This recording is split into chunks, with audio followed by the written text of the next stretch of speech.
Hello guys, जैसे कि हमारा chapter change and profit sharing ratio among the existing partner चल रहा है और उसमें मैंने अपनी लास्ट वीडियो में आपको वर्कमैन कंपनसेशन रिजर्व के बारे में और उसकी एडजस्टमेंट हमें किस तरह से करनी है उसके बारे में बताया था। तो आज हम एक और नया टॉपिक शुरू कर रहे हैं और उस टॉपिक का नाम है इन्वेस्टमेंट फ्लक्चुएशन रिजर्व। जो इन्वेस्टमेंट फ्लक्चुएशन रिज़र्व है, जैसे इसके नाम से ही पता चल रहा है, ये इन्वेस्टमेंट में जो फ्लक्चुएशंस आती हैं यानी कि इन्वेस्टमेंट की वैल्यू में जो कमी आती है उसको कवर करने के लिए हम ये रिज़र्व बनाते हैं।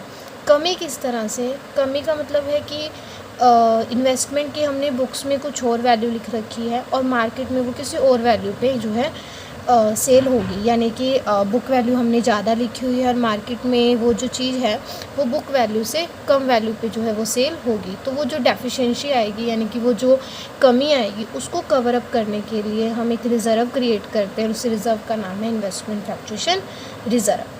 सो इन्वेस्टमेंट फ्लक्चुएशन रिजर्व में इन्वेस्टमेंट के लिए और उसकी जो मार्केट वैल्यू और बुक वैल्यू दोनों का जो डिफरेंस होता है उसको कवर करने के लिए बनाया जाता है। फॉर एग्जांपल हमने बुक वैल्यू लिख रखी है उसकी 7 लाख और वो मार्केट में सेल होगी 5 लाख में, तो 2 लाख रुपीज़ का जो डिफरेंस है वो एक तरह से हमारे लिए लॉस है। तो उस लॉस को हम कवर कहाँ से करेंगे? उस लॉस को हम कवर करते हैं इन्वेस्टमेंट फ्लक्चुएशन रिजर्व से। सो इन्वेस्टमेंट फ्लक्चुएशन रिज़र्व का जो बैलेंस होता है वो क्रेडिट बैलेंस होता है। तो यहाँ पे मैं आपको इसकी 3 कंडीशंस कराऊंगी। जो फर्स्ट कंडीशन है वो क्या है कि जब हमारा जो मार्केट वैल्यू इन्वेस्टमेंट की जो मार्केट वैल्यू और बुक वैल्यू दोनों क्या हो? सेम हो। अगर मार्केट वैल्यू और बुक वैल्यू दोनों सेम है तो हमें कोई लॉस ही नहीं हुआ। तो यानी कि उस लॉस को कवर करने के लिए हम इन्वेस्टमेंट फ्लक्चुएशन रिजर्व की ज़रूरत नहीं पड़ेगी। और गाइस एक बात इसमें ये है कि जो इन्वेस्टमेंट फ्लक्चुएशन रिजर्व है वो पार्टनर्स के प्रॉफिट में से ही बनता है। तो अब ये पार्टनर्स के प्रॉफिट में से बना है तो जब मार्केट वैल्यू और बुक वैल्यू दोनों सेम है, उनमें कोई भी कमी नहीं है, तो हम वो फ्लक्चुएशन इन्वेस्टमेंट फ्लक्चुएशन रिजर्व से तो कवर नहीं करेंगे। तो यानी कि फिर ये पूरे का पूरा जो रिज़र्व है वो किन में डिस्ट्रीब्यूट होगा? पार्टनर्स में। यानी कि जब आपकी मार्केट वैल्यू और बुक वैल्यू सेम हो तो उसके लिए हम जो एडजस्टमेंट एंट्री करते हैं वो होती है investment fluctuation reserve account debit to old partners capital account या पार्टनर्स कैपिटल अकाउंट, आप ऐसे भी लिख सकते हो। और ये किस रेशो में डिस्ट्रीब्यूट होता है? पार्टनर्स में ओल्ड रेशो में। ठीक है गाइस, क्योंकि यहाँ पे मार्केट वैल्यू और बुक वैल्यू दोनों में कोई भी डिफरेंस नहीं है, कोई भी लॉस नहीं आया, तो जितना भी हमने रिजर्व बना रखा है वो सारे का सारा किन में डिस्ट्रीब्यूट हो जाएगा? पार्टनर्स में डिस्ट्रीब्यूट हो जाएगा। उसके बाद गाइस हम यहाँ पे एक सेकेंड केस करेंगे। सेकेंड केस क्या है कि जब हमारी बुक वैल्यू और मार्केट वैल्यू दोनों में डिफरेंस होता है, यानी कि जब हमारी मार्केट वैल्यू लेस देन होती है बुक वैल्यू से, यानी हमारी मार्केट वैल्यू कम है और बुक वैल्यू ज़्यादा है। तो गाइस जब मार्केट वैल्यू कम और बुक वैल्यू ज़्यादा है तो जाहिर सी बात है हमें क्या होगा? लॉस होगा। तो वो लॉस हम कहाँ से कवर करेंगे? वो लॉस हम कवर करेंगे इन्वेस्टमेंट फ्लक्चुएशन रिजर्व से। तो इस केस में हम 3 कंडीशंस करेंगे। फर्स्ट कंडीशन क्या है गाइस कि जो डिफरेंस आ रहा है दोनों का वो इन्वेस्टमेंट फ्लक्चुएशन रिजर्व से क्या है? कम है। यानी कि मार्केट वैल्यू और बुक वैल्यू दोनों का जो डिफरेंस आ रहा है वो रिज़र्व से कम है। फॉर एग्जांपल हमने रिज़र्व बना रखा है 5 लाख रुपीज़ का, ठीक है। मार्केट वैल्यू हमारी है फॉर एग्जांपल हमने बुक वैल्यू मान रखी है 10 लाख रुपीज़ और मार्केट वैल्यू है उसकी 8 लाख रुपीज़। तो दोनों में जो डिफरेंस आएगा वो कितना आएगा? बुक वैल्यू 10 लाख मानी है और मार्केट वैल्यू हमारी गाइस कितनी है? 8 लाख। तो कितने का डिफरेंस है? 2 लाख का। और हमने जो रिज़र्व बना रखा है गाइस फॉर एग्जांपल वो हमने मान लिया है 5 लाख रुपीज़ का। तो यहाँ पे जो डिफरेंस है वो बुक इन्वेस्टमेंट फ्लक्चुएशन रिजर्व से क्या है? कम है। तो यानी कि इस डिफरेंस को हम ईज़िली इन्वेस्टमेंट फ्लक्चुएशन रिजर्व से कवर अप कर सकते हैं। तब इस केस में हम एंट्री क्या करते हैं? इस केस में हम एंट्री करते हैं investment fluctuation reserve account debit to guys हमने क्या करना है? हमने करना है इन्वेस्टमेंट अकाउंट और उसके बाद अब जो डिफरेंस बचेगा, रिज़र्व तो हमारा कितने का है गाइस, 5 लाख रुपीज़ का है, और हमारा जो लॉस हुआ है वो कितना हुआ है, 2 लाख रुपीज़ का। तो 3 लाख तो अभी बचे हुए हैं रिज़र्व में, तो वो 3 लाख रुपीज़ हम किन में डिस्ट्रीब्यूट कर देंगे, पार्टनर्स में, और उसके लिए हम एंट्री करेंगे पार्टनर्स कैपिटल अकाउंट। यानी रिज़र्व टोटल 5 लाख रुपीज़ का है, जिसमें से हमने 2 लाख रुपीज़ हमारा जो लॉस आया इन्वेस्टमेंट का वो कवर कर लिया, और जो रिमेनिंग 3 लाख रुपीज़ है वो हम पार्टनर्स में डिस्ट्रीब्यूट कर देंगे। एक केस गाइस क्या होता है, जब जो डिफरेंस है दोनों का, मार्केट वैल्यू और बुक वैल्यू, दोनों का जो डिफरेंस है वो हमारे किसके बराबर आ जाता है, रिज़र्व के बराबर आ जाता है। यानी कि फॉर एग्जांपल हमने जो यहाँ पे लिख लेते हैं, बुक वैल्यू लिख के रखी है वो है हमारी 10 लाख, और मार्केट में वो चीज़ जो सेल हो रही है वो हो रही है 5 लाख की, तो डिफरेंस कितने का आया, 5 लाख रुपीज़ का। तो यहाँ पे हमें लॉस 5 लाख रुपीज़ का, और हमने रिज़र्व भी कितने का बना रखा है, 5 लाख रुपीज़ का। यानी कि दोनों का जो डिफरेंस है वो रिज़र्व के इक्वल है।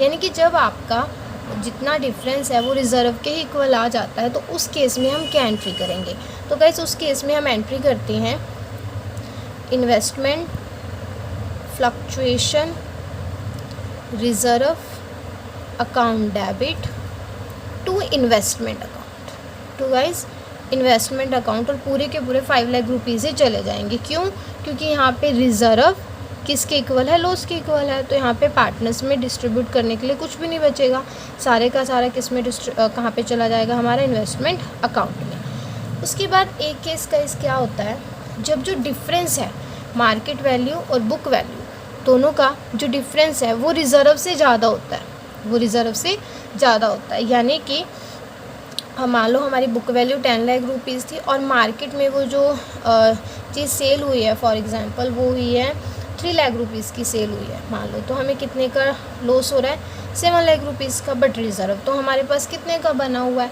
रिज़र्व हमारे पास 5 लाख रुपीज़ का है, और लॉस हमें 7 लाख का हो रहा है। तो इस कंडीशन में हम क्या करें, तो इस कंडीशन में गाइस हम जितना रिज़र्व से कवर कर सकते हैं लॉस को, उतना तो रिज़र्व से कवर कर लेते हैं। एंट्री करेंगे investment fluctuation reserve account debit. For example हमारे पास टोटल रिज़र्व 5 लाख रुपीज़ का है, तो 5 लाख तो हम रिज़र्व से कवर कर सकते हैं, और हमारे पास टोटल जो इन्वेस्टमेंट की वैल्यू है उसमें कमी कितने की आ रही है, 7 लाख रुपीज़ की, उनकी कमी कितने की है, 7 लाख रुपीज़ की। तो जो 2 लाख का हमारे पास डिफरेंस है गाइस, वो हम कहाँ से कवर करते हैं, रीवैल्यूएशन अकाउंट से। यानी कि ये एक तरह से हमारा लॉस है जो पार्टनर्स में डिस्ट्रीब्यूट किया जाएगा, और पार्टनर्स से इसे लेने के लिए हम एक अकाउंट क्रिएट करते हैं, उस अकाउंट का नाम होता है रीवैल्यूएशन अकाउंट। ठीक है गाइस, जब आपका इन्वेस्टमेंट फ्लक्चुएशन रिजर्व कम हो और लॉस आपका ज़्यादा आ जाए, यानी मार्केट वैल्यू और बुक वैल्यू का जो डिफरेंस है वो रिज़र्व की वैल्यू से ज़्यादा आ जाता है, तो जितना हम रिज़र्व से कवर कर सकते हैं उतना रिज़र्व से कवर कर लेंगे, और जो रिमेनिंग बचेगा 2 लाख रुपीज़ जो बच रहे हैं वो हम किस अकाउंट में डाल देंगे, रीवैल्यूएशन अकाउंट में। और हमारी जो इन्वेस्टमेंट की वैल्यू है वो कितनी आ गई, 7 लाख रुपीज़।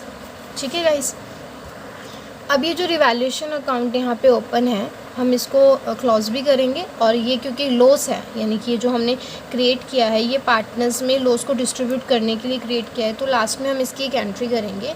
ये जो रिवैल्यूएशन का बैलेंस है वो पार्टनर्स में डिस्ट्रीब्यूट होगा, और उसके लिए एंट्री होएगी ओल्ड पार्टनर्स, या पार्टनर्स भी लिख सकते हो, capital account debit to revaluation account. Revaluation यहाँ पे क्रेडिट इसलिए हुआ है क्योंकि यहाँ पे डेबिट है, ठीक है, और कुछ यहाँ हमारे लिए लॉस है, तो इसको ख़त्म करने के लिए यानी पार्टनर्स में डिस्ट्रीब्यूट करने के लिए हम रिवैल्यूएशन यहाँ पे क्रेडिट कर देंगे, और 2 लाख रुपीज़ जो हमारा रिवैल्यूएशन का बैलेंस है वो पार्टनर्स में डिस्ट्रीब्यूट होगा, किस रेशो में गाइस, ओल्ड रेशो में।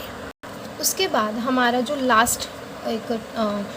लास्ट पॉइंट है वो क्या है गाइस, कि जब हमारी इन्वेस्टमेंट की वैल्यू, यानी कि इन्वेस्टमेंट की जो मार्केट वैल्यू है वो ग्रेटर देन हो जाती है बुक वैल्यू से, यानी कि मार्केट वैल्यू बुक वैल्यू से ज़्यादा है, तो यहाँ तो कोई लॉस हुआ ही नहीं।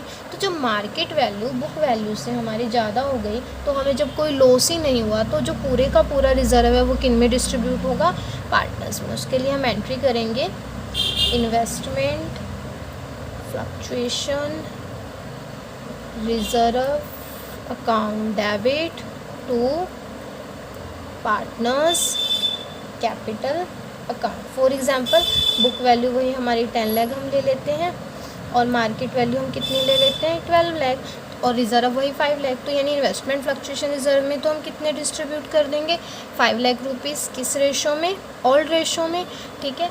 और जो हमें बाकी बच रही हैं, यानी कि यहाँ पे हमें इन्वेस्टमेंट पे जो 2 लाख एक्स्ट्रा मिल रहे हैं, यानी कि ये तो हमारे लिए क्या है, प्रॉफिट है। तो जब प्रॉफिट है तो प्रॉफिट भी किन में बटेगा, पार्टनर्स में। जब लॉस पार्टनर्स से कवर किया जा रहा है तो प्रॉफिट भी किन को दिया जाएगा, पार्टनर्स को। तो जब प्रॉफिट पार्टनर्स को दिया जाएगा तो यहाँ पे एक तरह से हमारी इन्वेस्टमेंट की वैल्यू इंक्रीज़ होगी है। तो जब भी किसी एसेट की वैल्यू इंक्रीज़ होती है तो वो डेबिट ही होती है, तो इन्वेस्टमेंट अकाउंट डेबिट। और इसको प्रॉफिट को पार्टनर्स में डिस्ट्रीब्यूट करने के लिए हम एक अकाउंट ओपन करेंगे और उस अकाउंट का नाम क्या होएगा, रीवैल्यूएशन अकाउंट। यानी जर्नल एंट्री क्या होएगी, इन्वेस्टमेंट अकाउंट डेबिट कितने से इंक्रीज़ हुई है, जैसे हमारी 2 लाख से, ठीक है। और ये किन में डिस्ट्रीब्यूट होएगी, पार्टनर्स में। तो इसके लिए हम पहले एंट्री करेंगे investment account debit to revaluation. फिर ये जो रिवैल्यूएशन अकाउंट आया है इसको हो प्रॉफिट है, ये पार्टनर्स में हम डिस्ट्रीब्यूट कर देंगे। इसकी एंट्री होएगी revaluation account debit to partners capital account, किस रेशो में, ओल्ड रेशो में।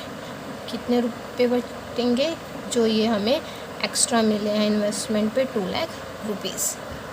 तो आई होप गाइज आपको ये टॉपिक समझ आया होगा। ये जो कंसेप्ट मैं एक बार दोबारा रिपीट कर देती हूँ कि जब आपका मार्केट वैल्यू आपकी बुक वैल्यू से ज़्यादा हो जाता है तो कोई लॉस नहीं हुआ, तो पूरे का पूरा रिजर्व पार्टनर्स में डिस्ट्रीब्यूट होगा, किस रेशो में, ओल्ड रेशो में। और जब इन्वेस्टमेंट की वैल्यू इंक्रीज़ हो रही है तो वैल्यू इंक्रीज़ करने के लिए भी हमें एंट्री करनी पड़ती है। और क्योंकि इन्वेस्टमेंट की वैल्यू इंक्रीज़ हो रही है तो प्रॉफिट है, प्रॉफिट पार्टनर्स में डिवाइड करना है, तो इसके लिए रिवैल्यूएशन अकाउंट ओपन होगा। और इन्वेस्टमेंट यानी एसेट है, एक तरह से वो इंक्रीज़ हो रही है, तो जब एसेट इंक्रीज़ हो रही है तो डेबिट होती है, उसके लिए एंट्री होगी investment account debit to revaluation.